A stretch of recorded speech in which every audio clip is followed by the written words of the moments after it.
Hello and welcome to episode 6 of Indie Comic Audio. Today's episode we talk to Derek Becker of Comic Pros and Cons and Leigh Jeffery of ComixCentral. That's right, on today's episode we have 2 interviews. The first one is actually not too long at all. The second one is a little more lengthy, so it's a bit of a longer episode. It seems that maybe that's the direction this podcast is going in. And hopefully that's something you as the listener can enjoy.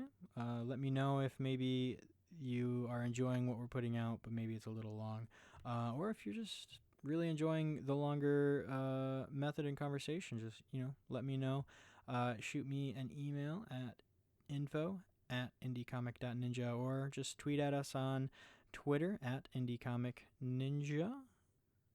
So anyway, you can catch these show notes at indiecomic.audio/episode 6, the number 6.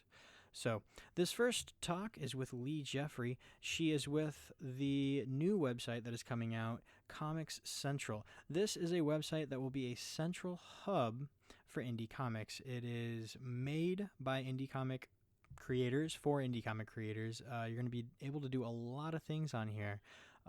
Primarily find other creators. If you're a writer, to find an illustrator. If you're an illustrator, to find a writer, and really hook up with some people who are passionate about the same kinds of stories that you are and the same kinds of things that you are. It'll be a central place also for podcasts to be able to have a place for their podcast to be listed at. I believe stores can even have a listing on there for where you can go and buy these indie comics. You can get things published. You can do a lot of stuff. And I don't know why I keep talking about it, because I talked to Leigh Jeffery about this and she does a better job basically of talking about her own company. So here's that little conversation.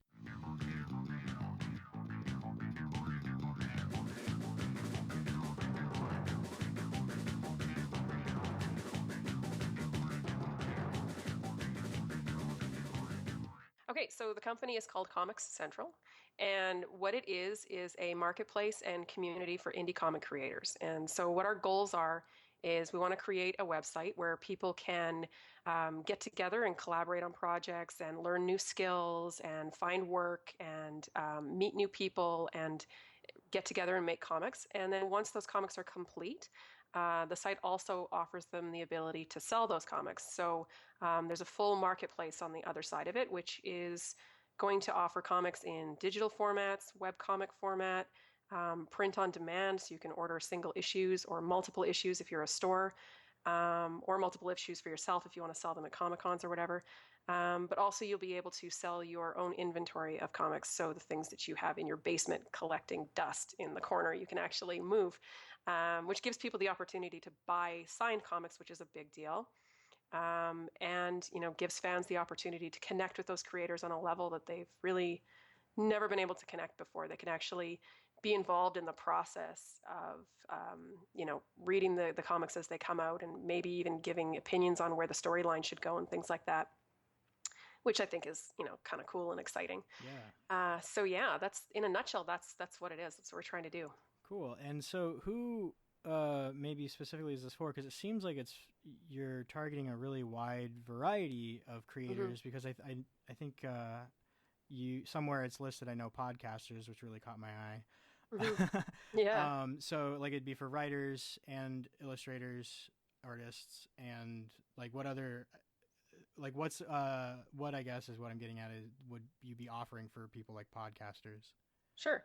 Well, the idea was to have it set up like a social network. So there'd be your profile page, which is, gives you the ability to identify yourself whatever you do. So if you're an illustrator, you would select I'm an illustrator. If you're also a podcaster, you'd select I'm an illustrator, podcaster, writer, developer, whatever, whatever you identify as. And then inside your profile, you'd have the ability to upload your entire portfolio of work.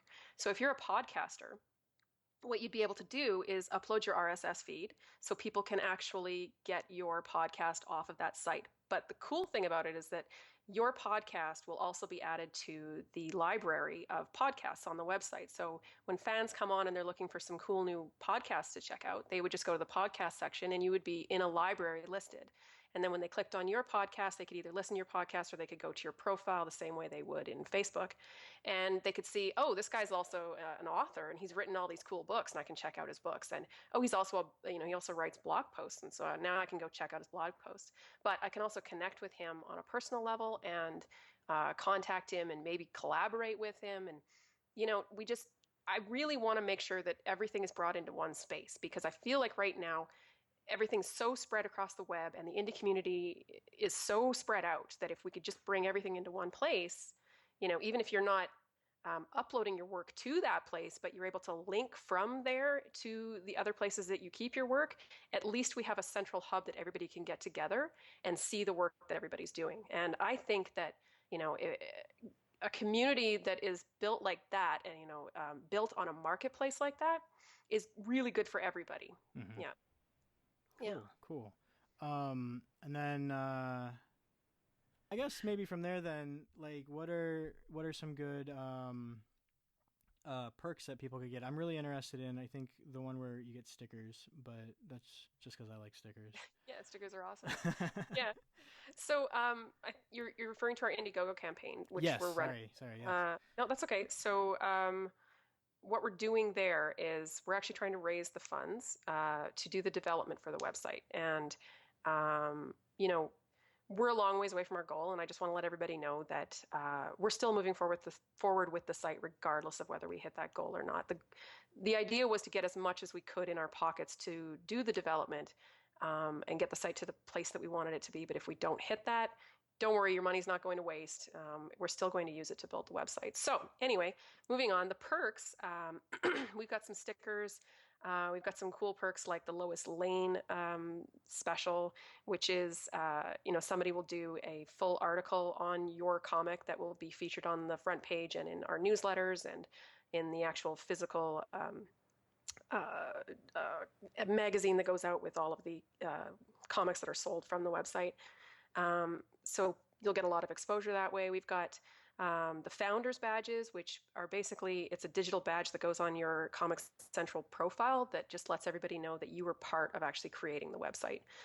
So it's basically just street cred, but that's fun. Stickers, badges, t-shirts. We've got the Ozymandias experience, which is basically, when we start doing live events, it would be a VIP pass and the VIP experience at one of our live events. Just, come on down to the Indiegogo page and have a look at some of the perks. Cool. Yeah. I'm really excited about stickers. That's all I can think about. Yeah, ours are radioactive too, so, Which is what really intrigued me, I think. Yeah. So cool. So basically it's just a place for creators to really get together and sell their work and meet other creators, which is just amazing to me and makes me very excited to see you guys get going. Yeah, we're excited about it too. It's something that's sorely missing, I think. Yes. And so where can people find you on the internet to really get plugged in with what you guys are doing, and then also to find you, I guess, on Indiegogo? Sure. You can come to ComixCentral.com, and it's just with one X. And on that site, you can sign up for our newsletter to be notified when we go live. And from there, you can link to the Indiegogo page where you can have a look at the perks that we're offering and learn more about the company. We're on Facebook, Twitter, and Instagram, all at ComixCentral. And I'm Leigh Jeffery, so you can find me at Leigh Jeffery on all those places as well. Yeah, that's how you can get in contact with us. Awesome. Great. Yeah. Well, thank you very much for coming on the show. Yeah, no problem. It's great to be. Yeah, and hopefully I will have an excuse to have a full-out interview with you for sometime. I look forward to that. So, yeah, that website sounds amazing, doesn't it? I think so. So go to our show notes, find that link if you didn't catch it in that conversation, and go to their Indiegogo page. Support them. Do what you need to do to become a part of this amazing thing. And if anything else, just make sure you go find them on any social media and follow them so that you know when the site goes live. I believe it's going to be soon. And, you know, become a part of this thing. But, you know, for now, stick around. Talking to Derek Becker of Comic Pros and Cons. This gentleman here, he is a fellow podcaster. He's been doing it for 4.5 years. He is what I'm going to call a raging fan. These are probably going to be few and far between kind of interviews with folks who are basically the biggest fans I can find. He has the largest commissioned and other artwork pieces collection that I know of. It's above 400, I think. And he proposed to his wife via a commissioned piece of artwork that I believe is in the show notes. And basically, this guy just really likes comics. He has on his podcast a lot of really great interviews with some indie guys and some guys and gals who have been able to do some work for some of the bigger publishers. So I highly recommend giving his podcast a listen to. Maybe not right now, but just, yeah, go ahead, listen to this conversation. He has some great tips on getting some commissions and how to like really talk to some artists and get to know some people, and just some really cool things that are going on in the community of creators of indie comics and comics in general. I really enjoyed this conversation, as you might tell by the length of it. It's a good one. So thanks for listening. Once again, you can find everything on the show notes at indiecomic.audio/episode 6. And you can find us on Twitter and Facebook under Indie Comic Ninja. And without any further ado, here is Derek Becker.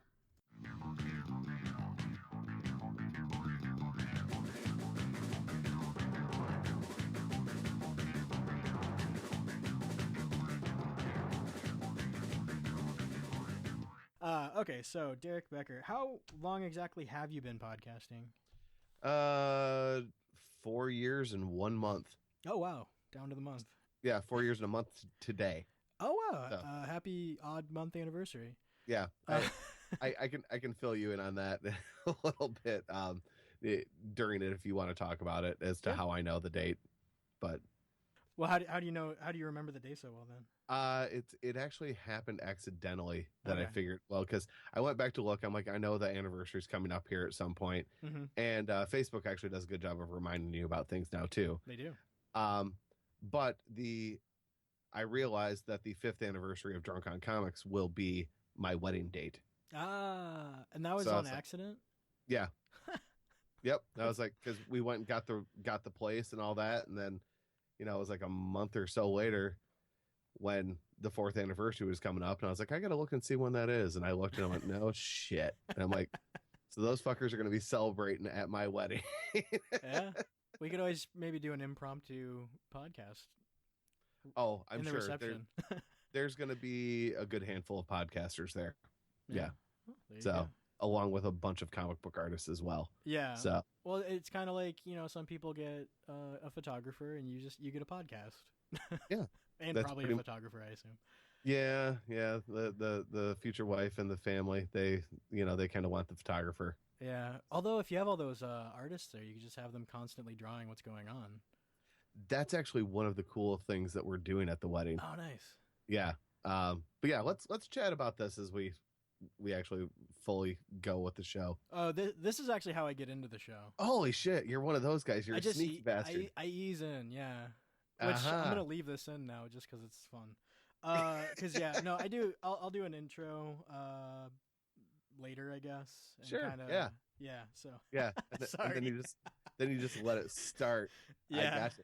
Well, I used to do that with Drunk on Comics as well, but no. Okay, so here's where the going back to the wedding, you know, because my fiance is a huge comic book fan as well, and she's also a big art collector as I am, and so one of the things that we've got is at the wedding we're planning on having like brown butcher's paper on the tables. Yeah. Nice. We're gonna leave Sharpies and pens everywhere. Nice. Yeah.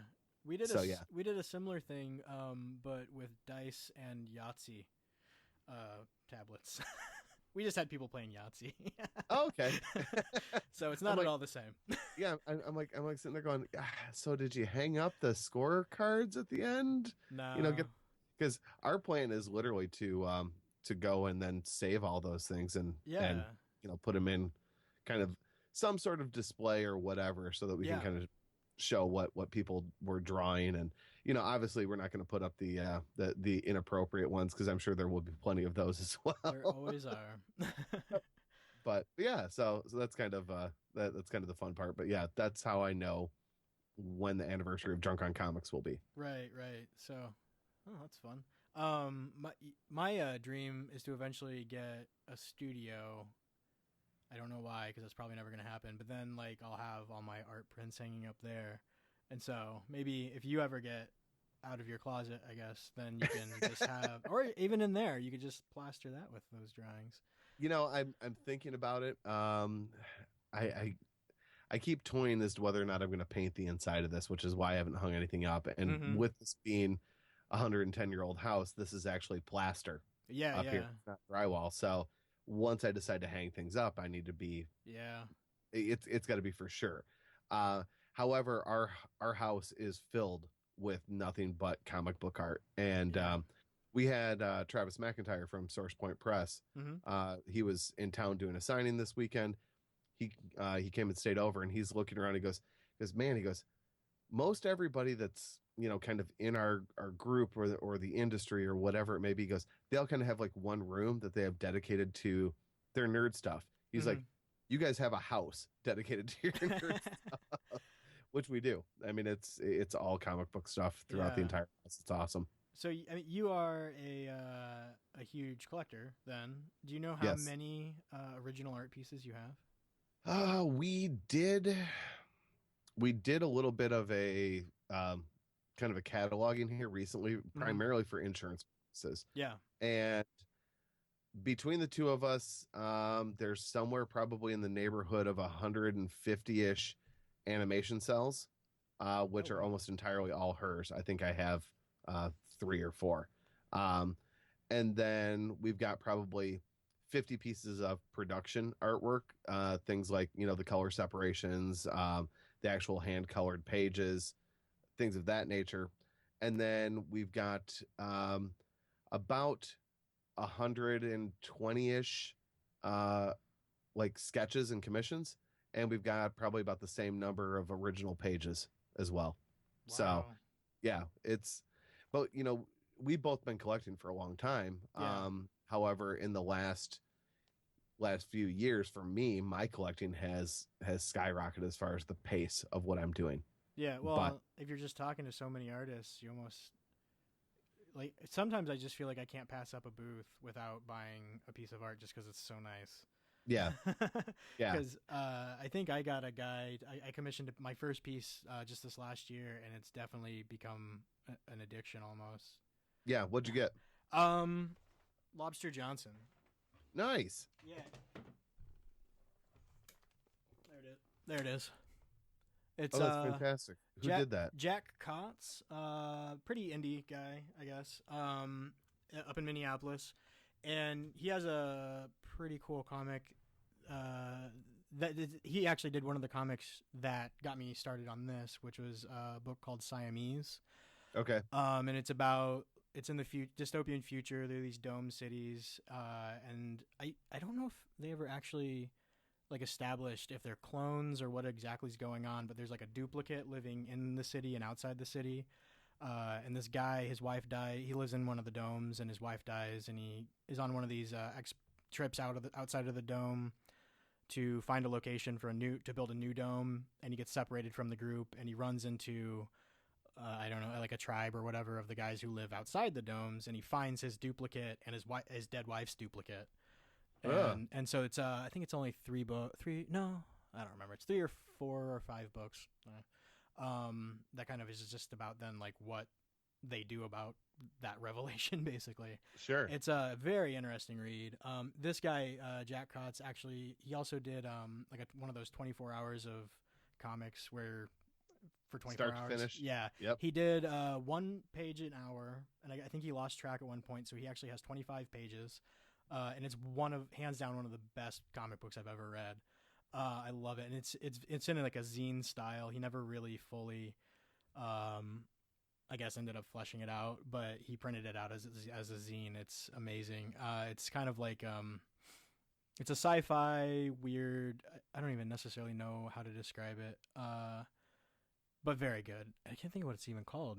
I'll have to look it up. I can put it in the show notes and email you later, I guess. Yeah. It looks like you're looking them up on I can see your computer screen on your face.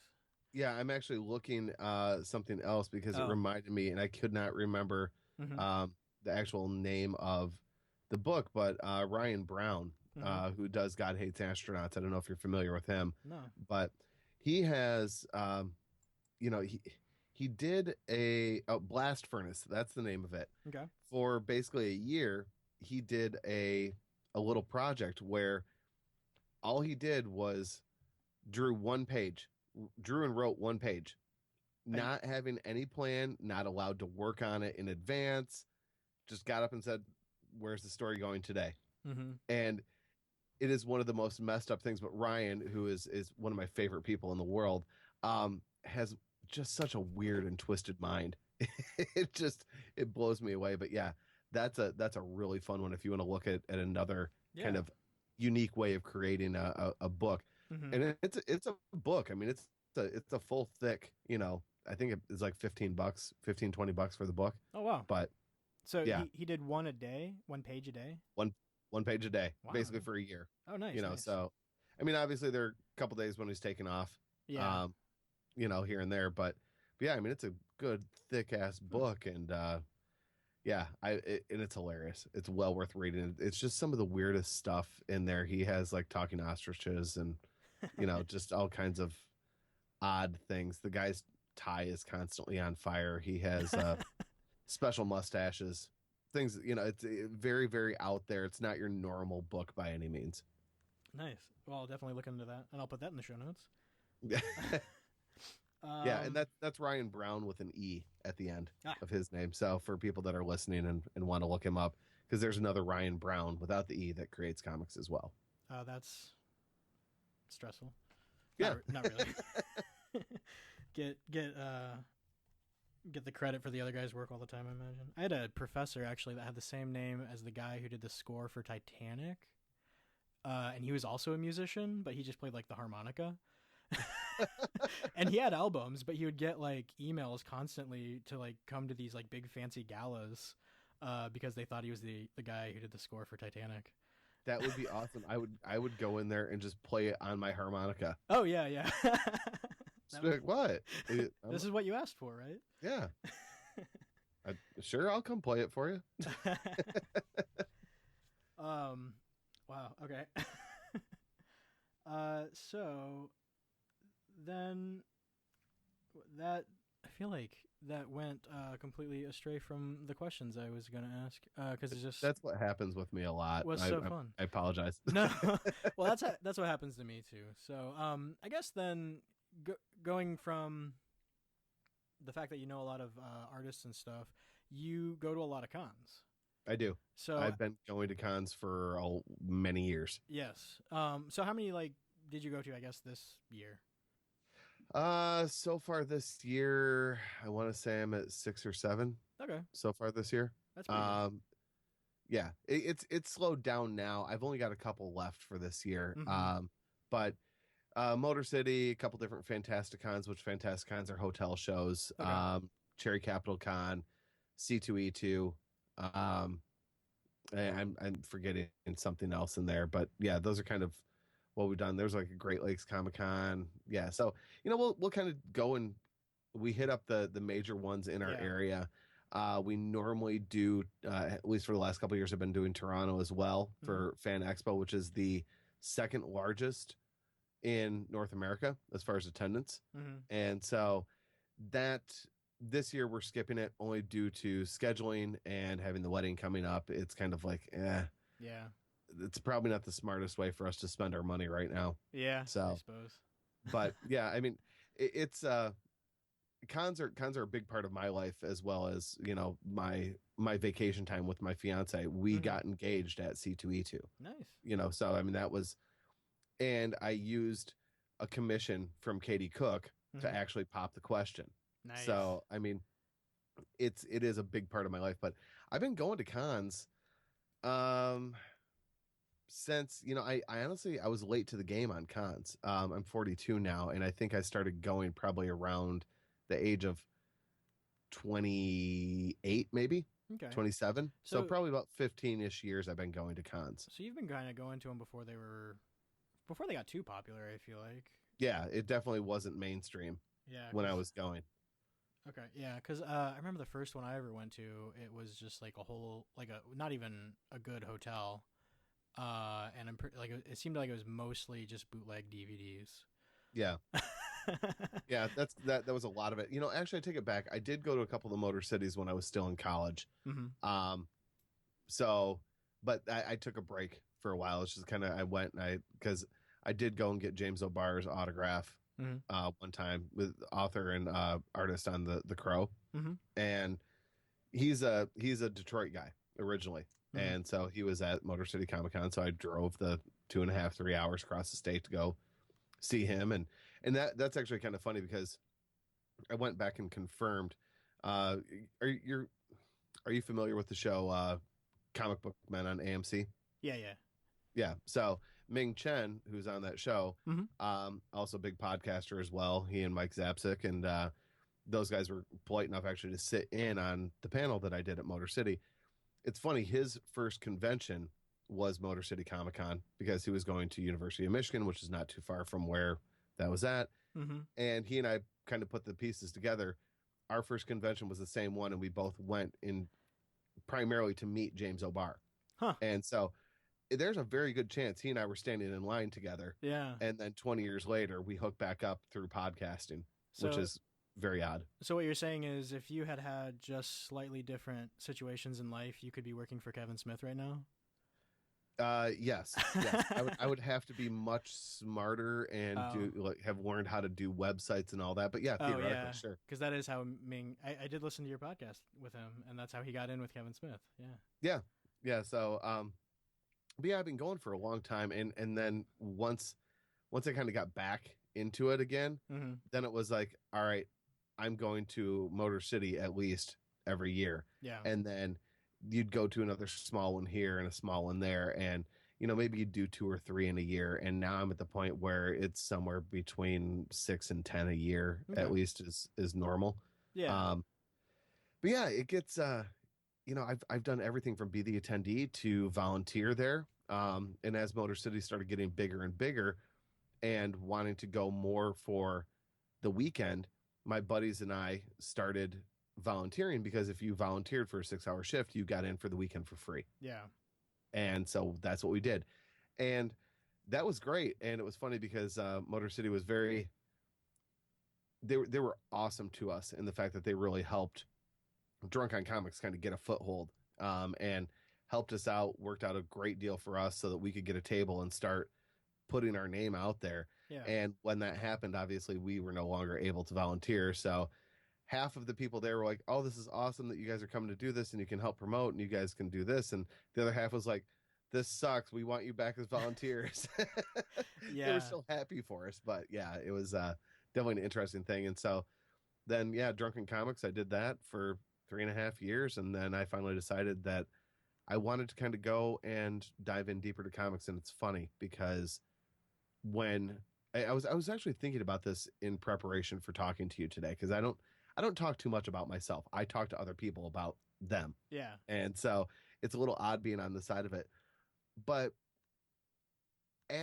when I first started podcasting, it was because I was listening to a few other podcasts. I'd moved out to a new town, which was an hour away from my hometown. Well, my adult hometown, I should say. Yeah. And I moved to this town, and so I didn't know anybody. I didn't have a ton of money, living by myself, and I started listening to podcasts because I didn't have cable. So I didn't even have a TV for the first month that I lived there. So I started downloading podcasts, and I'm like, all right, cool. So I'm going to listen to, let's see what stuff's out there. And I was like, oh, awesome. There's comic book podcasts. And I started listening to things like iFanboy and Comic Book Club and things, things of those nature. I think it's Geek Speak and, Word Balloon with John Sunstress and things of that nature. And I started talking to my one buddy one night, and I was like, dude, I'm like, every weekend when we get together and we have beers, we sit there and eventually, hey, what'd you read this week? What did you read this week? And we start talking about the books and what we liked and what's going on in the stories. And I'm like, why don't we just record this? I'm like, somebody might listen. And he's like, well, so what if people listen? I go, well, maybe at some point we can get some free comic books and maybe get into a convention for free. That was literally the farthest that we thought, Nice. We never thought of going any farther with it, at least at that point. So kind of put it all together, and that's where it came from. And it's funny because looking back, when we started, I thought we knew a lot about comic books. And looking back, we didn't know shit about comic books. We knew a lot about the characters and the stories. And that's the difference. As time went on, I started looking at comic books a little bit differently and noticing things, because you start reading more and more and more and more, and all of a sudden you figure out, okay, here's a trick. Oh, that's just a trope. Oh, wow, that is a genius way of leading the reader across the page. And then I started wanting to know more, and I start talking to more writers. I start talking to more artists, and then I start reading books like Understanding Comics by Scott McCloud and things of that nature, and really start diving in and going, my God, sequential storytelling is unlike anything else that's out there. Yeah. And doing it well, it's always artistic, but whether or not it's an art form is a different story. Yeah. That's based on the creators themselves. And that's where my mind really started going. And Drunk on Comics, they were not wanting to dive in to the same level as I was. Yeah. Because there's two different types of fans in this world, really. There's people that follow the creators and want to understand about the process of actually making comics. And then there's people that, really like Iron Man. And there's nothing wrong with either type of fan. They're just different. So, and it just came to a point where I'm like, okay, I want to dive into this on such a deeper level that I know it's more of a niche market, and it didn't fit with what Drunk on Comics was doing or where it was going. So it was kind of like, all right, guys, here, you take it. I'm off and running on my own. So after 3.5 years, the thing that I created that was my brainchild, and then I said, got my buddies and said, okay, we can all do this. I had to walk away from it. And that was a really difficult thing, because I didn't want it to stop just because I wanted to change. Yeah. And they're still going, right? Oh, absolutely. Yeah. Okay. Yeah. They did their 200th episode at Motor City Comic Con. Just so happened to coincidentally fall on that same weekend, which was really cool. Yeah. And I actually just went and recorded an episode with Tony here, about a week ago, about the whole new Pokemon Go game. Yeah. Where we just sat and bullshitted for an hour and 20 minutes about Pokemon Go. So I'll have to catch on that one. I've been. Yeah. I decided, being the 30-year-old old man who's never actually played Pokemon, and be like, what's this Pokemon's Go about? And it's definitely addicting. It's a fun game. It is. I actually had to explain it to my 73-year-old father. And that was awesome. And the funniest thing is, he was, he's like, well, he goes, I don't really understand anything about the game, but he really wanted to know about the mechanics of it and how it worked with the GPS. And he was interested because of that. So you might see somebody out there playing it strictly because they want to see how it interacts with the GPS. Yeah. Well, and the thing I think that mostly interests me is how, now we're talking about Pokemon Go. It's the thing that interests me, which is maybe the same thing. I guess I can tie this into Comic-Cons and comic books in general, is how it really brings like a community together. Absolutely. Because I know here in Des Moines, we have a sculpture garden, or a sculpture park, whatever you want to call it, downtown. And I guess that's just become this huge like hub almost, it seems like, where people just get together and play. I haven't had a chance to go play down there, but people, a ton of people throw out lures, I guess, and the park is just crawling. With players, and it's just great that it's getting people out of the house and interacting, which I guess maybe they already did, but it's in bigger numbers and having fun, and that's great. Yeah. Well, and comic shops honestly should be taking advantage of this. Yeah. My main shop that I go to is right in downtown, right in the heart of Grand Rapids, Michigan. Mm-hmm. And right down the street from them is kind of the epicenter of Pokemon hunting. Yeah. And it's fantastic. They're bringing people in left and right. And the nice thing is that Pokemon Go is kind of the same thing as people that are creating indie comics but still have fan art at their table. Mm-hmm. And it doesn't matter to me how you draw people in, but if you can draw them in through something that they're familiar with, and then teach them about something that maybe they never would have seen or never would have looked at, that's where, tying this in with cons, that's where things can go great. I know the fan art's an interesting discussion, I guess is probably the way to put it. I'm not always a big fan of the wall of prints. Yeah. When you go, I don't have any problem with them if they're licensed to work on the properties. I don't have any problem with them for people trying to show what they can do. But I guess I've been to a couple conventions where I had to search really, really hard to find somebody who was actually selling and creating a comic book. Yeah. And the rest of it was just people selling prints of other licensed properties that they had no legal right to work on. Yeah, I think that's something I've put a little bit of thought into, not a ton. And in general, like I guess if I see that wall of prints, I tend to move on. There were a couple of kids up at SpringCon, or it's got a new name and I can't think of it right now, but up in Minneapolis.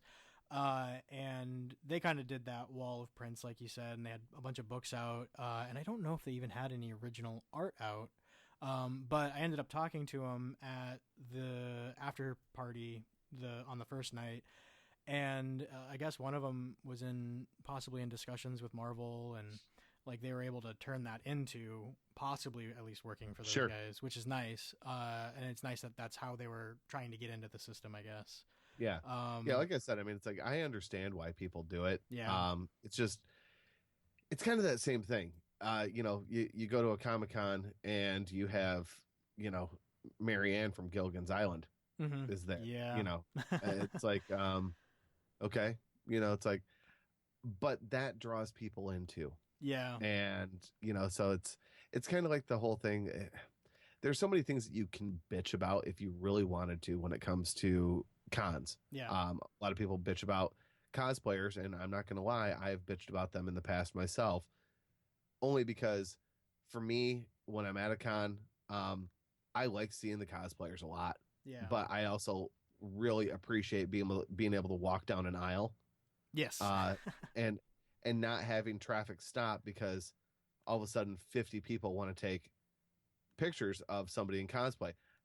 Normally, that means that person did an exceptional job on their cosplay. So good job. Yeah. But, also having had a booth multiple times at different conventions, when that person in cosplay stops in front of your booth or any other artist booth, all of a sudden you're literally taking away opportunities for them to make money and taking away opportunities for them to get their work seen or somebody to hear their name. Yeah. And so, there's a lot of things, but then again, cosplay draws attention. Cosplay draws people into the convention. So that person may have stopped 20 people from seeing my show or an artist's work or whatever. There's that drew in an extra 500 people because other people are like going, I want to go see all these people dressed up and stuff. Yeah. And then that of those 500, 50 of them actually come in to buy something. So how do you weigh it? How do you balance it? I don't know. Yeah. Well, and I mean, I guess if they're stopping in front of your table like that and they're making that blockage, then I guess now you have 20 people in front of your table once they decide to move on. Yeah. But and I'm always a fan of the artists that will stand behind somebody with cosplay, putting up signs of their work. That's great. Or their website or whatever it may be, make sure that people get to hear it. Yeah. Oh, I'll have to do that next time. Because I had a small booth up at SpringCon, and I didn't have a whole lot set up yet because I only had 2 episodes. But next booth I have, I'm gonna have to do that because I had a couple people stop right in front of my booth to take a picture. Yeah. So Did now you being a solo host, were you the only person manning your booth? No, I shared a booth with the guy who I did my first episode 2 because I wasn't smart enough to start on episode 0 for my intro episode. But episode 2, which is my first interview, I shared a booth with him. Tom Hotka. He has a web comic called Nextus. Okay.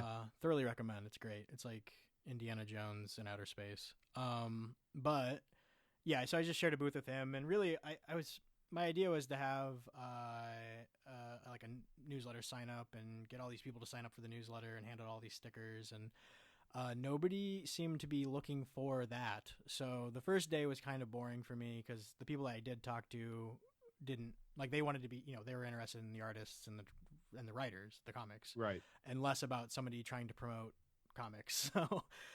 So the second day I ended up just walking around, and my buddy who's I was sharing the booth with, he just would, if somebody saw my stuff there, then he would kind of mention sign up for the newsletter, you can find out more about it, and at least just take a sticker, and then hopefully they were like, what's this sticker about, and look me up later. But I definitely took more of that time to meet the creators, I guess. Yeah.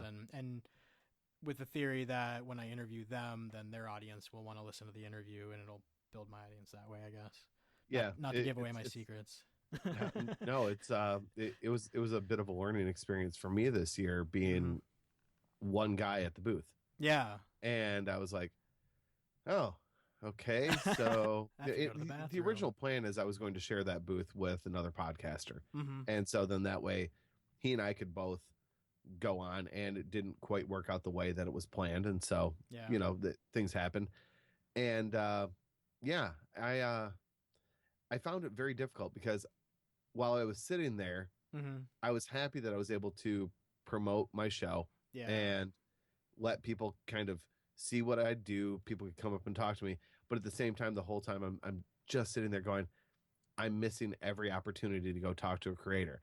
But then when I was out walking around trying to talk to creators, the whole time I'm going, my booth is empty. That looks bad. Yeah. Nobody can get the information that they may want. I'm missing the opportunity to pitch to a potential audience member. So, yeah, it became very frustrating. Yeah. I don't know that I will do another booth. Yeah, I think the people that I noticed who did a good job were actually like right behind me when I had my booth, and it was like a podcasting network. So basically, it seemed like they just kind of, there was either a bunch of people there, or at least just one of the hosts of the many different shows that they had there. And the interesting thing that they did too was they had there's an upstairs section that they had food for just the people who had booths and stuff, and so then they were kind of like off in a way corner doing recordings of the creators at the con, which was nice. And so they kind of had that going on too.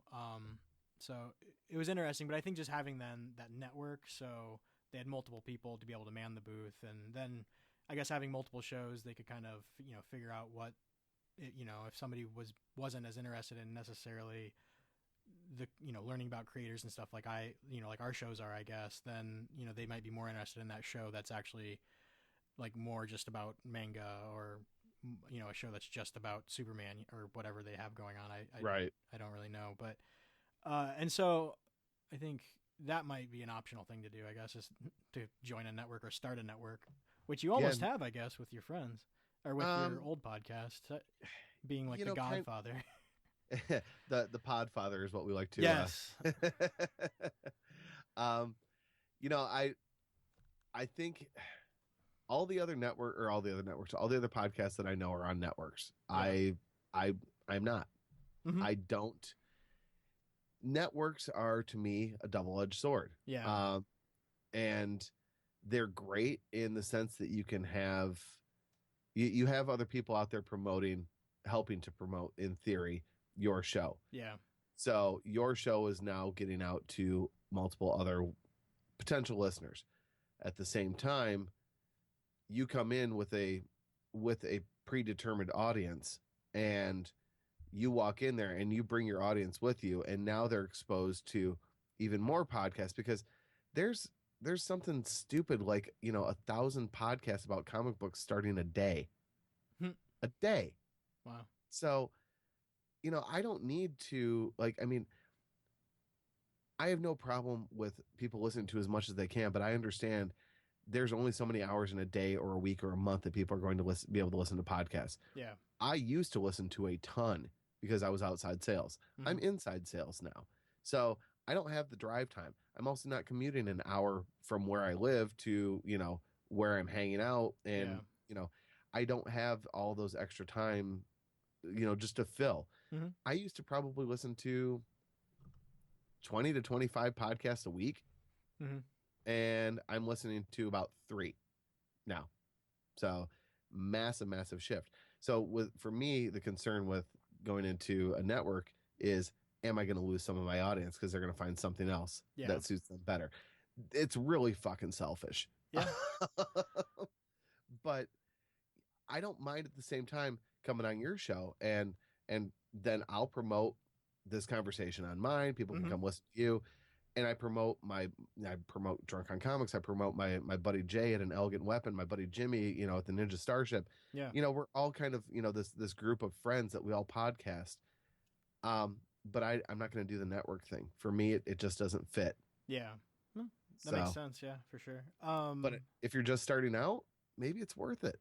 Maybe you walk in there. If you've got no audience, you have no name, no one knows who you are. Walk in there and go, yeah, cool. And then, pick up what you want out of it. And when you think that you're kind of at that even playing field of you've been able to bring as much as you are taking away, walk away if you want, I guess. Yeah.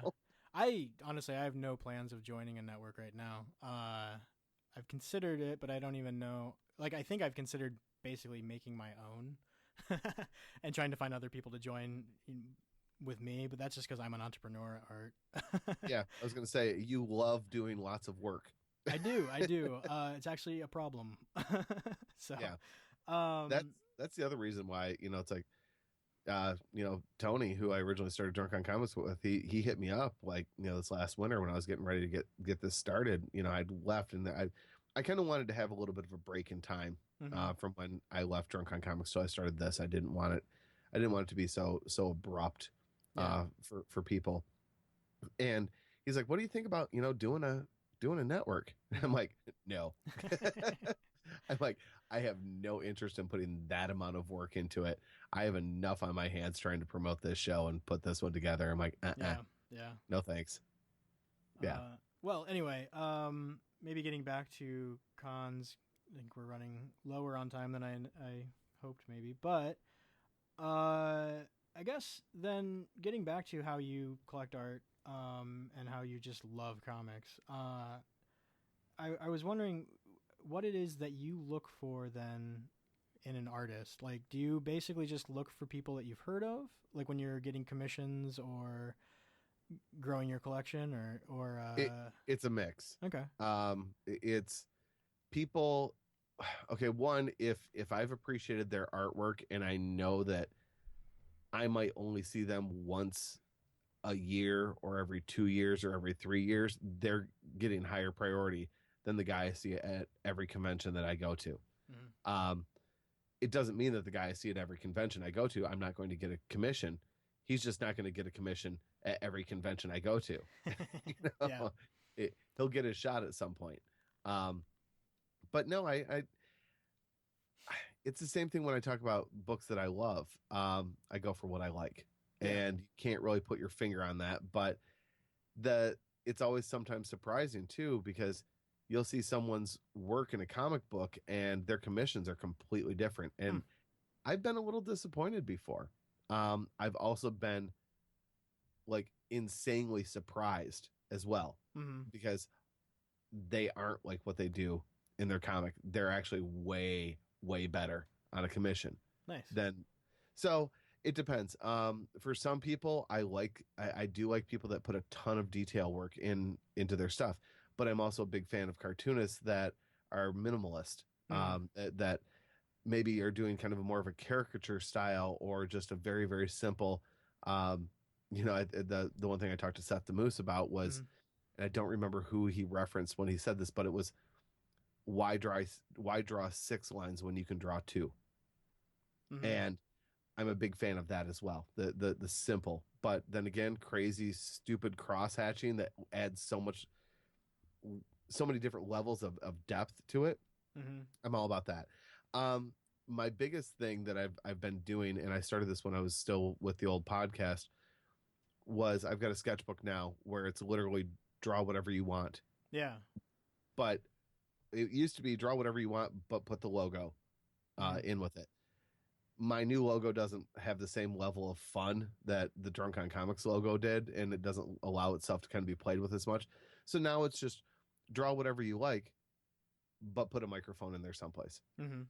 And letting people draw what they want, I tell you what, one, it allows them to be a lot more creative. Two, they actually more than likely are going to put a hell of a lot more into it because of the fact that it's something that they can have fun with. Three, having the sketchbook, as it grows, people are always trying to outdo what else was in there. Nice. So yeah, that's kind of the fun part because it starts getting to be a little bit of a competition. But yeah, I mean, it's, I don't know, and part of it, honestly, is price. Yeah. I mean, you're going to a show with X amount of money in your pocket. Sometimes I'd rather go around and pick up 3 or 4 commissions from guys that are a little bit less. Other times I'm going to go in and I'm going to get 1 commission and it's going to cost me a mint, but it's going to be worth it. Right. For So, you know, there's no magic solution to it. The one thing I can tell you though, if you see somebody working on something and you like it, go give them money and get something for yourself. For sure. Okay. So then I guess, like when you're walking down Artist Alley, is there anything that you're just kind of like looking at what they have on display, going up, leafing through their stuff? I like to, yeah, I there's no grand depends. knowledge you've accumulated over the years, I guess, of going to all these cons, I guess. Look at their portfolios. Yeah. Okay. That's the one thing. Don't pay attention, like especially if you're going for a commission. Right. Don't look at the prints because the prints, maybe they did the pencils, but they might not have done the inks, and they probably didn't do the colors. Sometimes they do them all. Yeah. But you just don't know. Go look at their portfolios where they have their original artwork in there, whether it's pinups or sequential art. Look at that. You're going to get a hell of a lot better idea of what you're going to get than you will. And that's kind of where one of my first commissions I learned. It's a beautiful commission. Actually, it's 2 of my first commissions, probably 2 of my first 10. They're beautiful commissions. They look nothing like the comic book work that these people do. Yeah. Nothing. Had I looked at their original artwork, what they had in their portfolio is extremely similar to what I got. I just didn't realize that when you had somebody else inking and coloring over top of you, how big of an influence that can make. Right. And that was again back when I was more of the fan of the characters than I was of the process at that point. Yeah. What? I think it was you. Maybe I was listening to you said that, or somebody said that they had the idea of getting the pencils done for a drawing and then taking that around and getting a bunch of different people to do the inks, possibly. Well, I did have one where Ryan Stegman, who is a Marvel exclusive artist, he works currently. He's working on Uncanny Avengers, but he's worked on Wolverine and Spider-Man, Fantastic Four, Inhumans. I mean, like all of their top tier characters and books. A couple years ago, I had him do what was it? Oh, Blink from Age of Apocalypse. The X-Men character. I had him do the pencils, and then I had Mark McKenna do the inks for me. Nice. And so I'm going to have somebody else at some point color that as well. And so I'll actually have a full finished piece. I'm just trying to find the right colorist right now. But I think I found him. I think the way you deal with your commissions is how most people deal with getting their comics just published. Yeah, maybe a little bit. But it makes for a really cool piece. So it's definitely unique. Nobody else is going to have that. Right. Yeah. So. And it's not going to look like anything else that's out there. Yeah. But that was at one of those cons that was very low attendance. And we had a booth at that one, and so when you're chilling out Yeah. at shows with low attendance, I tell you what, like, go to some of these smaller shows Yeah. because you're way more likely to get a deal on a commission there. I won't name names, but there is a pretty damn big name in the comic book industry who I've seen at a lot of the local shows. I've seen him also at all of the large, massive shows. Yeah. With the exception of San Diego. I don't think he does San Diego. I think that's the only one he doesn't do, but he does New York, he does Chicago, he does, every large name, and he is flown out to them or given given reimbursement for mileage. He's given a hotel room, he's given a table, he gets a per diem, and he gets an appearance fee. This is a large name. Yeah. He can charge a mint for his commissions, and he does, and God bless him. But every once in a while you'll see him at these smaller shows because they'll pay him an appearance fee to be there. Yeah. And if it's half hour to an hour from his home, he'll drive over, sure. And it'll be dead, and nobody will be at his table, and he'll have his prices up there for a quarter of what he normally charges at these bigger shows. Yeah. So yeah, keep your eye on some of those smaller shows because, I mean, like I said, everybody's got a budget. Yeah. For sure. But it's also supply and demand. If he's going to sit there and have, $300 for a bust sketch at a small show, he probably won't sell any. Yeah. But if he puts out a thing and says, all right, one character quick sketch for $40, people will pay it left and right. Yep. So, he can get a ton of those and you can get something awesome. Yeah, so. For sure. Yeah. So then I guess since we're maybe low on time, I've got time. You don't have to hurry. You do? Okay. Okay. Yeah. You want to stretch this out because we bullshitted a little bit before we actually started recording about podcasting stuff. So no, for sure. Yeah. I got no problem. Tell me when you're done. You're just being so nice. I didn't want to step over my bounds, I guess. Well, I mean, so then you seem to be very focused on art. But you seem to also have a very good understanding of like how writing works. Yeah.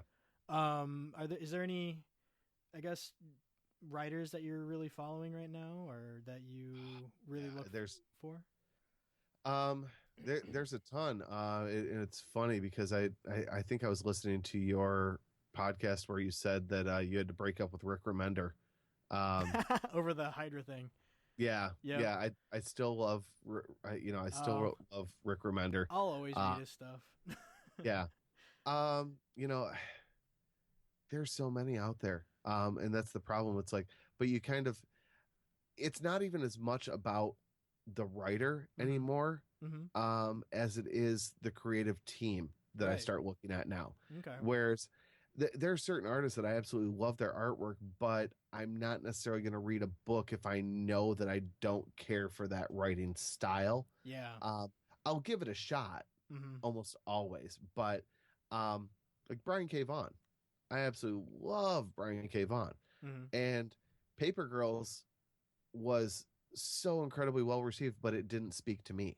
Yeah. And I don't know what it was. I don't know if it was the combination of the art style. I don't know if it was the subject matter. There was something there that was just like, that didn't do it. Yeah. And it's kind of the one thing too, I always tell people, I'm like, it's great that you've got a favorite and that you'll give people a chance more based on a name. Right. But you can't expect them to always hit a home run. Yeah, for sure. It just doesn't work that, because what people seem to forget is it's just like a podcast. You're not always the target audience for that episode, that issue, that series, whatever it may be. Yeah. Maybe that one single issue out of the whole series that was perfect for you, but the long ongoing, it might not be. And so, yeah, I don't know. I kind of go back to a lot of the early stuff. Chris Claremont, for me, I love how he's able to just kind of take a scenario and go, how would these characters react in this, rather than saying, I want this character to have this happen to them. Right. He basically kind of like puts the stuff in the bowl and see sees what happens, and that's what I like, rather than saying you're going in this bowl one way or the other. You know. Yeah. So that's kind of what I look for. I like a little crazy here and there. Charles Soule, I think is one of the most brilliant minds out there, and he writes, everything from Marvel to, Letter 44, which, is his own independent book. I like people that cross boundaries a lot. I do love Marvel books because I grew up on them. Yeah. But there's also people out there like Kevin Joseph, who wrote Tart, which is he's a guy that he's in sales. I think he sells cars for a living.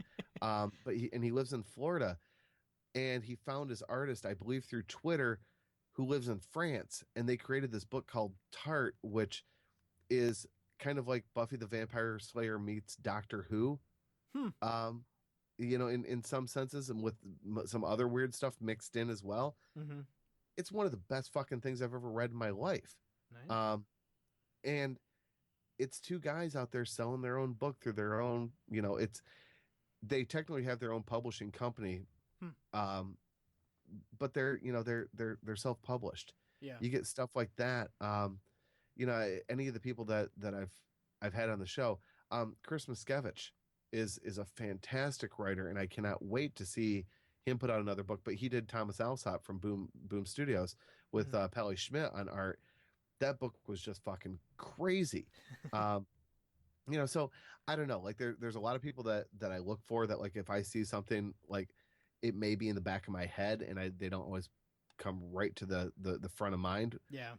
But as soon as I see that, I'm like, oh, done. Yeah, I have to have this. Like, I don't care if it's over budget. I'm buying this book. For sure. But, yeah. Makes sense. That was a way better answer than I was expecting. Thanks.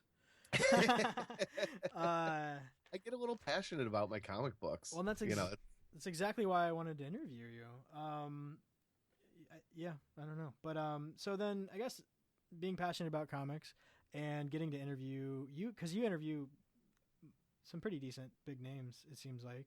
Yeah, I'm lucky enough to get access at times. Yeah. Yeah, and recently I know was it Alan Davis that you? Yeah. We're super excited, and it was funny because that was the same weekend, because I was at MotorCon, right? Motor City Comic-Con. Yeah. That was the same weekend as SpringCon, which was like the first Comic-Con I did for this podcast, at least.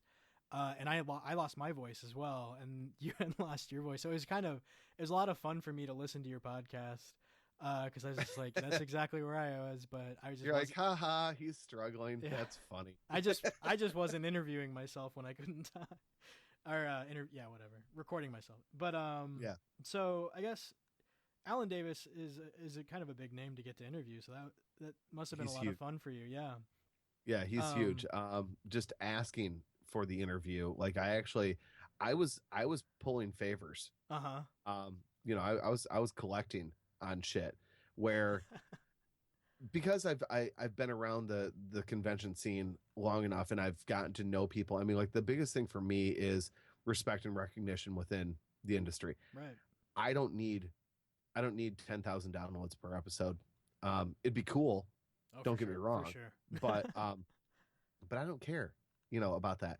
I just want people to understand that, look, I'm here to help support in any way I can. And, and I respect what you do. And I hope for that equal amount of respect back. But it's Alan Davis, man. That's a childhood hero. Yeah, for sure. And I fell apart.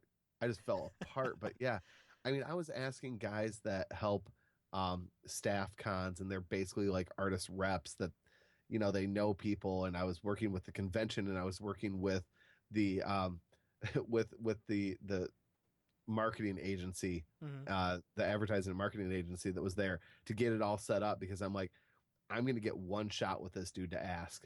Yeah. And so I pulled everything in and got it all placed, and got it done. Nice. The worst part, and I use that term really loosely, is that I had to get another sketch when I got there, because he'd asked me to come back. He's like, just come first thing in the morning before the show opens. We can do a few minutes. Well, things didn't work as well, and he got a little tied up. And so even when I got there, the show wasn't open. There was already 3 people in line for him. Oh man. You know. Yeah. And so I'm like, okay. So I stood there. Well, then he gets in, and it's like basically right when doors open. So he does his sketches for them, and I'm like, well, he kind of is gonna have to talk to me if I'm getting a sketch. So he can't really say no, even though he already said yes. I'm like, okay. Like, hey, remember we talked about it? I'm like, would you be willing to give him a couple minutes? And he was so polite. He was like, well, and I go, like, while you're doing a sketch for me, I mean, he goes, oh yeah, sure. So what was the sketch you got? That one I got Shadow Cat, aka Kitty Pryde. And yeah, because he'd done a bunch of stuff on X-Men. He'd done a bunch of stuff on Excalibur, and I thought that would be a fun one. Nice, yeah. He also did a bunch of stuff on New Mutants. So the sketch I actually got from him the day before was Warlock. Nice. But here's one of the best things about Alan Davis. This man, he had a line all weekend long. Yeah. He was selling original art, and he was doing pencil head sketches only, because he wasn't going to take anything more than that. Those sketches were $60. Wow. Which is incredibly cheap. Yeah. For something for someone with as big of a name as him. Yeah. Are you familiar with oh God, I just completely blanked. But like the Heroes Fund, where the is that a DC thing? No, it's or like Help for Heroes or it's a charity, and now I'm gonna have to go back and look because now I feel really bad that I can't remember which one it is. But basically what it is it's a nonprofit organization that collects money for people. The Heroes Initiative. There we go. They collect money for comic book creators because comic book creators are 99% of the time freelance artists. They're contractors, so they get 1099. They don't get benefits from a company. Right. And this is there to help people that have worked in the industry that maybe have come on hard times, specifically due to illnesses and things of that nature. And so, they have medical things that need to be done, and they worked in the industry, but they were never able to cash in because they didn't get a retirement plan. They didn't have insurance. Everything's out of pocket for them. That's what this is. Alan, one of the most amazing things I ever saw, every single dollar from those head sketches went into the Heroes Initiative. Oh, wow. Nice. He didn't make it known. It was just those things that I noticed standing there watching. He took the money, handed it to his wife, and his wife put it in the donation thing every time. Wow. And he made a very sizable donation to them. Yeah. The other cool thing, all of his original art, 25% of the money that he was like off of his original pages, 25% of the money that he was taking in off of an original page went in there as well. Wow. Nice. I'm like, that is just so damn cool. Yeah. Cause I don't know if I knew that sort of thing existed. Cause I know that a lot of those artists don't get the insurance and things that they need. And I know that like this last year, and I can't remember who it was, but I know he used to do like some Star Wars for Marvel and some old X-Men stuff, and I don't know what he's on now, but he like broke his arm last year or so, and he had a GoFundMe account, and I know my boss ended up giving him, I forget how much, like whatever, some money, and then he said once he got better, he was going to do everyone who gave him so much money, he was going to do a sketch for. Oh, that's awesome. So he ended up getting a ton of money, which was great. I was really glad to see that. And I think another illustrator, again, I'm horrible with names, I guess, but offered to basically help him get all those sketches done because there's just so many people. But it's nice to see like when that can happen, but it stinks like to see that situation where like this is a guy who's been drawing Marvel since they first had Star Wars comics, and he doesn't have the funds, I guess, to be able to have that insurance. Like just the fact that level of an artist can't have that. Yeah. Or maybe you've got the insurance, but the problem is that you don't necessarily have disability insurance. Well, yeah, exactly. Well, yeah. Cause he broke his arm. That's his job. Yeah. Because so it's like, okay, now what? yeah, because like there's Help for Heroes, there's the Hero Initiative. Okay. Those are a couple of them that are out there that I'm really familiar with. And you'll see, like, at a lot of the larger conventions, people they'll give autographs for free, but they ask you to donate.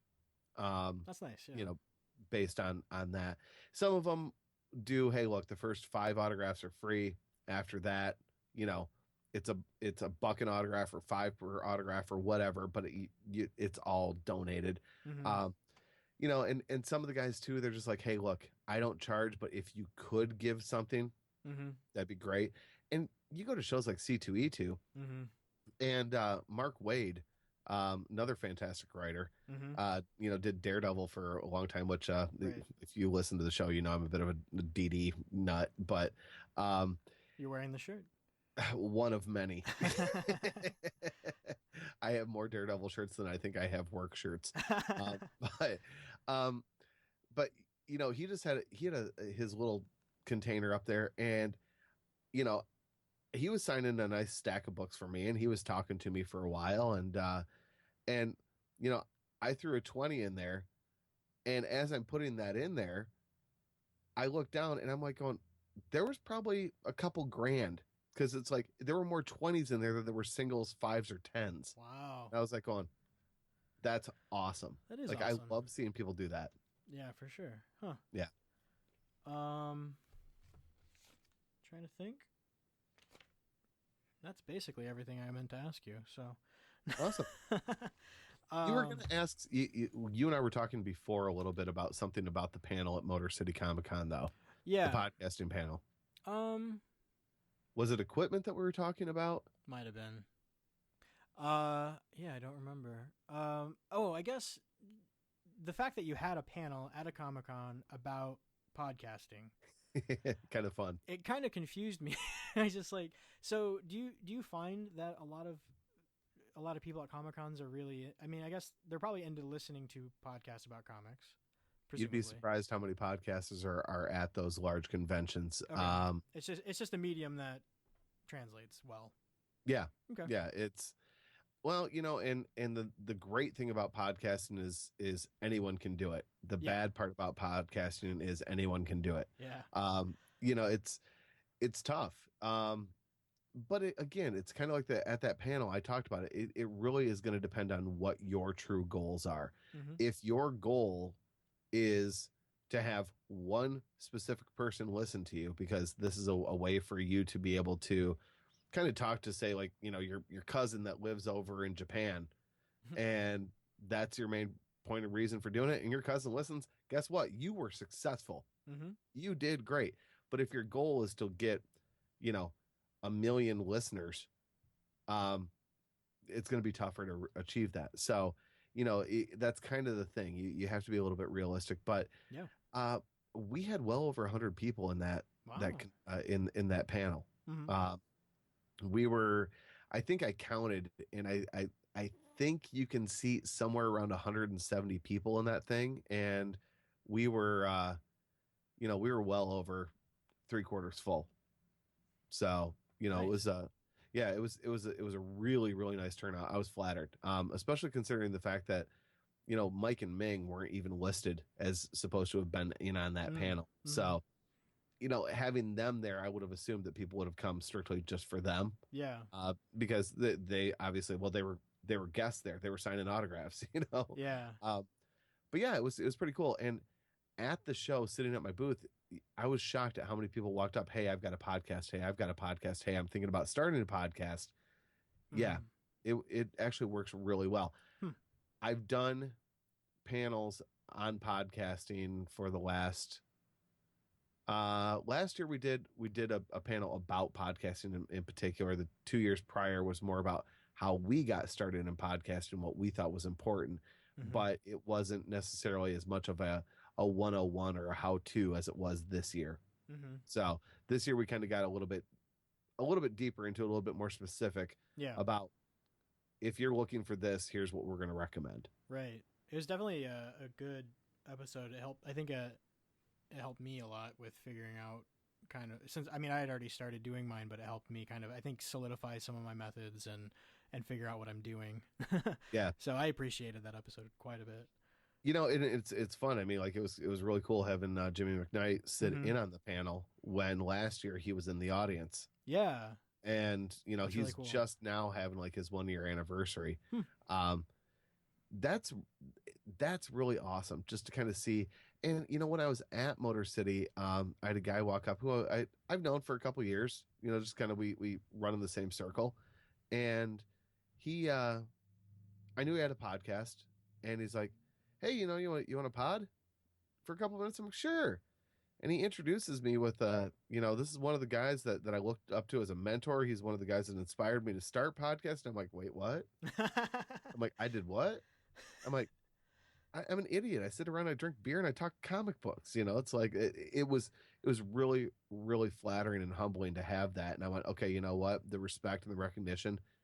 Yeah, I guess I do have a lot more of it than I think I do sometimes. Yeah. I mean, I know, like, I think I got started doing this before I really decided to look to see if other people were doing it. I almost spit out my beer. Just because I listen to a lot of other podcasts, but I guess it never occurred to me to, you know, see what else there was going on. And so then yours happened to be, I think I found you on Twitter. Yeah, and I just started listening to you and got, I don't think I necessarily listen to every single episode. Sometimes I'll cherry pick if it looks like, right. if it doesn't look like something like an artist that I might not like or something. But I got to say, every episode I've listened to, I've definitely enjoyed. And I feel like I've, at least subtly in my own head, you know, redid maybe some of the things I'm doing because of you. So, Sure. I mean, I definitely appreciate you taking the time to talk to me then because of that too.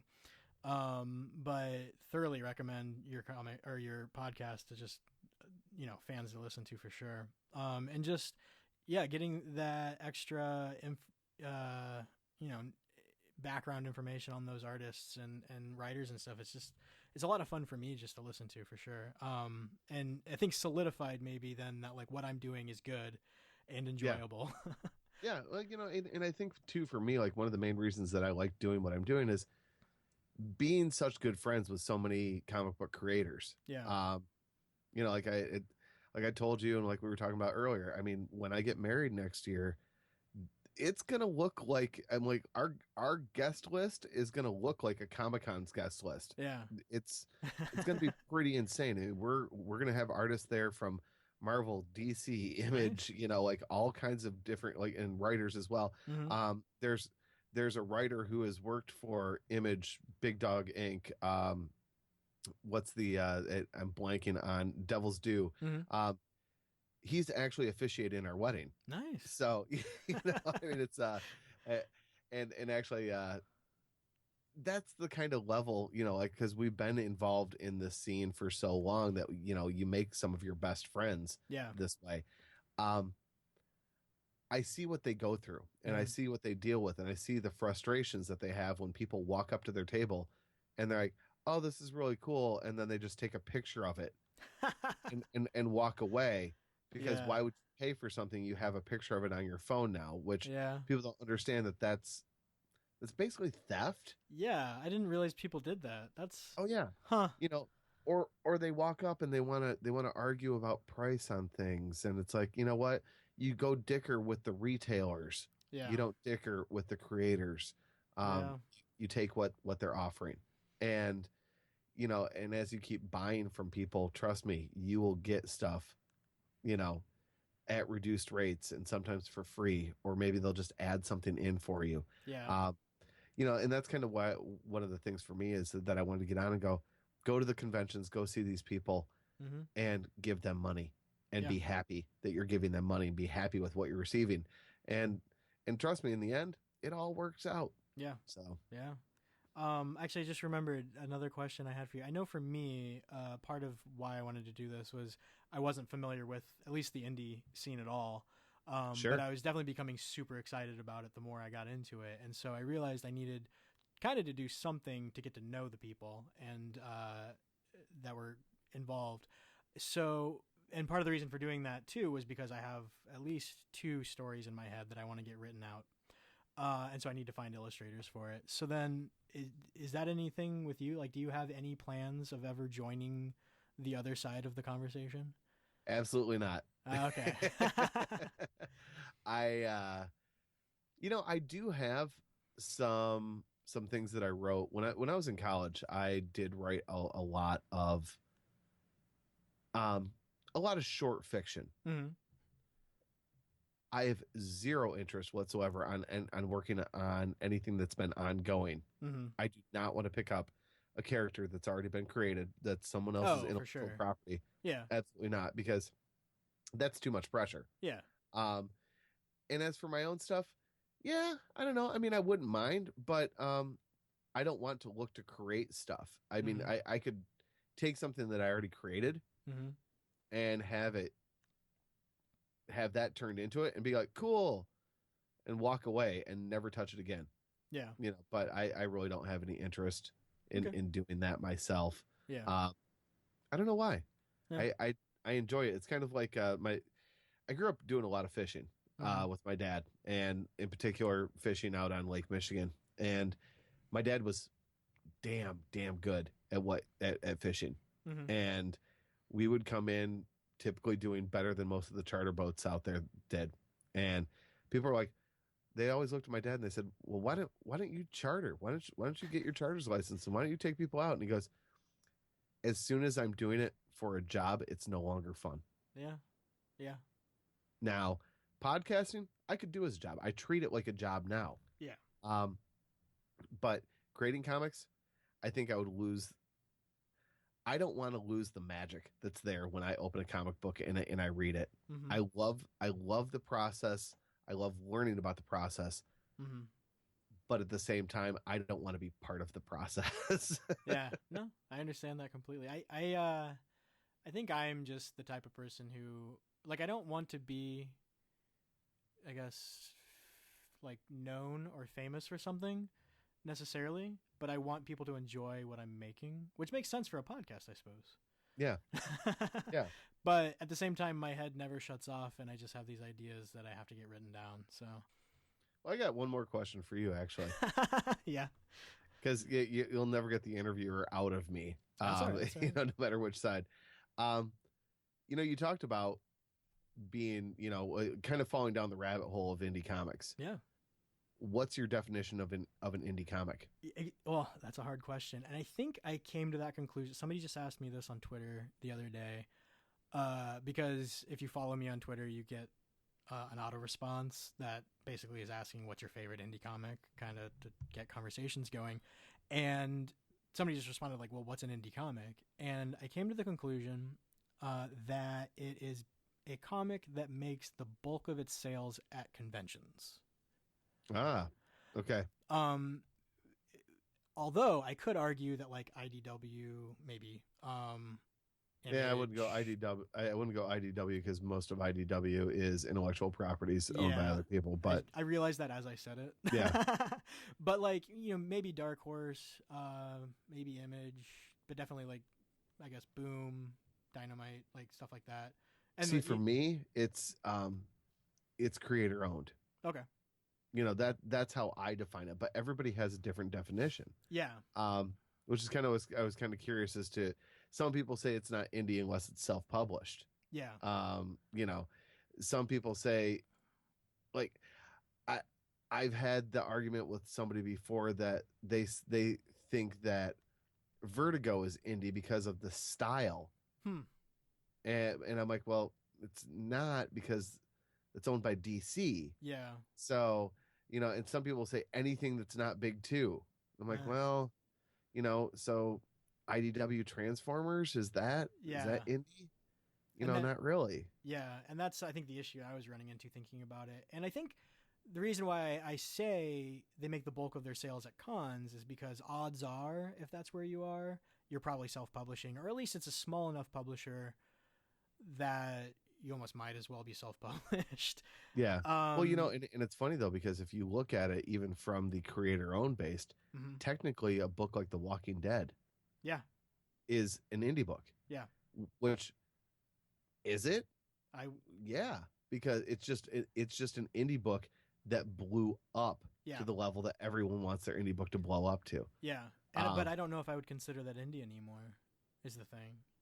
Yeah, But but it's still the original writer. mm-hmm. You've got the second artist that worked on it. Because you had Tony Moore on the first 6 issues, and then Charlie Adlard took over. After that, Yeah, and he's been doing it since then. yeah. So it's like, I don't know. I would have to say, like that one in particular. I mean, you look at the sales that they have, and it's nuts. Yeah. Saga, for instance, Yeah. is massive, but it's still the original 2 creators, and they have no intention of ever having someone else write or draw that book. Yeah. So again, that book sells, hundreds and thousands of copies of every issue. But yeah, that is still indie. It's just they own and retain the rights to everything there. Image is basically their distribution house, is the way the Image works. Yeah, yeah. And maybe you've changed my mind a little bit. And I'm not trying to change anybody's mind. No, I just know, think that's one of the most interesting comics. It's one of the most interesting conversations you can have with people that are really talking about indie books. Is what's an indie book? Well, and I think that's kind of the fun of my focus on indie. I guess is just because that is a really good talking point.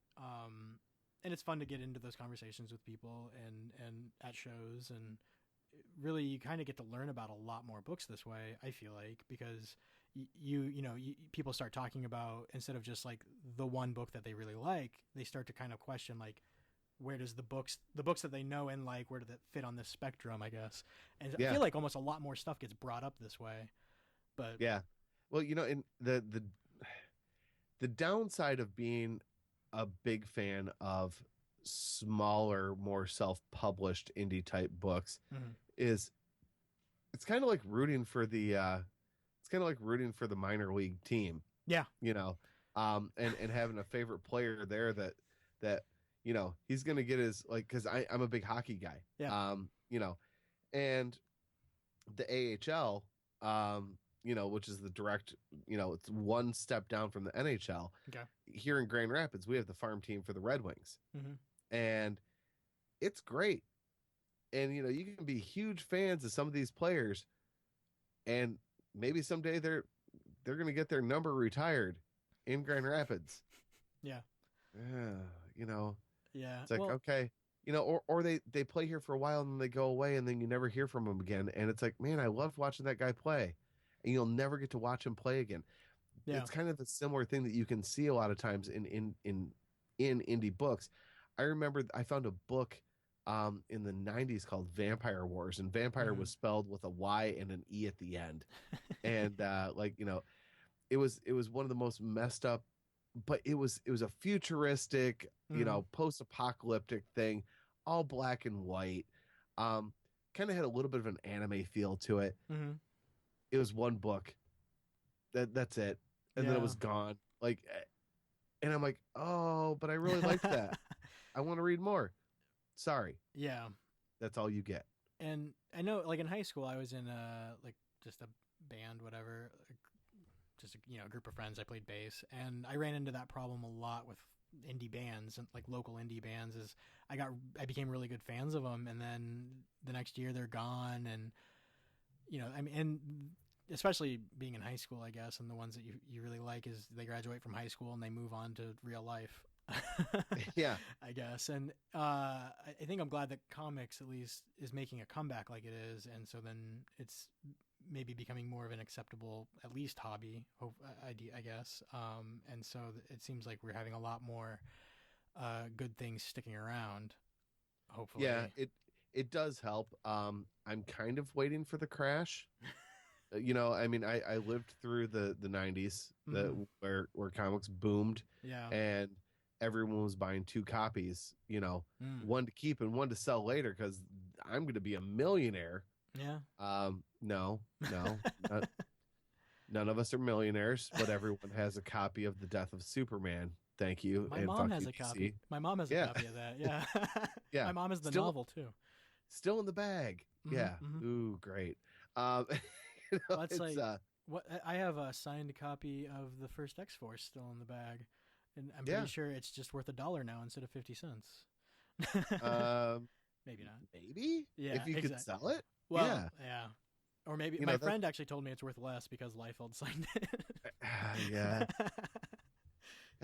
We won't even go down that road. But No. like I've actually seen those books where he signed the bag. Yeah, no, And that's I'm how like, mine is. Yeah. yeah, and I'm like that might actually be worth it.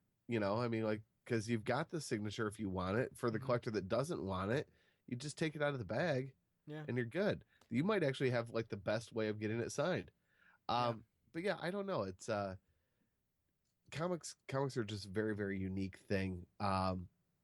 Where and podcasts are similar in this aspect as well. My buddy Jay keeps talking to me about Adam Carolla, and was it Adam Carolla or was it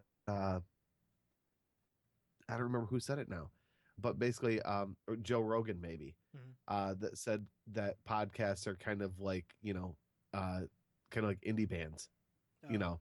They pop up all the time. Some of them make it, but the vast majority of them you'll never hear from again. They might have one hit, they're gone, but most of them won't even have a single hit. Yeah. So I was like, it's a good analogy. I like that. I can't remember where. I think I might have heard that quote from you on a different podcast. Very possible. Because I know Jay likes. Yeah, I know Jay likes to bring that one up a lot. But it is such a good analogy. Yeah, no, it is, and I think that's my struggle. Is I've heard that 7 is kind of the magic number maybe for podcast episodes. Oh, really? I thought I heard that. Like they hit 7 and then they die. I guess. And maybe I'm mixing that with, I know 7 years is like when divorce rate like skyrockets. So maybe that's what I'm thinking of. But I really felt like I heard like the 7 episode, like kind of like a 7 episode itch or something, I guess. But damn, I should have held out for 2 more episodes. Otherwise people aren't going to listen. But yeah, I don't know. So I think this is my 6th one. So we'll see. Like I said, yeah. Should have waited for episode 8 at least, and then then I know it'll be around for a while. Oh yeah. Oh, I see what you're saying. Sorry. Yeah. Yeah. We'll see. Yeah. I think that's all I got though. Maybe unless you have anything to say. I mean, I could ask you what your next projects are, but it's just going to be your podcast. My next projects are my podcast. Collecting more original art, and getting married. I don't know if I can call that a project. Well, I mean, hopefully it kind of is. I mean, you got to keep working on it. Yeah. And then I'm building a work shed. Oh, nice. Yeah. For like your lawnmower or. Well, I don't really have a lawn. I mean, I do have a lawnmower, but it's basically going to be like an actual work shed, so that when we're doing projects around the house, I don't have to bring the tools up from the basement and set up a makeshift workstation in the driveway. Right. Like, I can actually have a place that has a workbench, and I can hang the tools up, and I can have the drawers, and not have to use bags and little, organizers and stuff. So that's my next project. What do you work on then? So where can we find you on the internet? ComicProsAndCons.com. You can also find me on Facebook.com/ComicProsAndCons. Then on Twitter, it's ComicProsCons because the and wouldn't fit. Instagram, I think, is Comic Pros and Cons. I don't use Instagram often, but that's pretty much every place. Twitter and Facebook being the primary two. Twitter being the primary of either of those. Yeah, and those link to your podcast episode, I assume. Yeah. You tweet whenever you have an episode. Yes, I do. But ComicProsAndCons.com is the place to go get all the archived episodes. And, I don't do a whole lot of updating on there as much as I would like. That's kind of the next step. I guess that's probably the next project is doing more on my website. There you go. Do you use WordPress? Yes, I do. Yeah. Cool. I like it because it's simple. Yeah. But awesome, man. Thank you so much for having me on. I appreciate it. No, thank you very, very much again.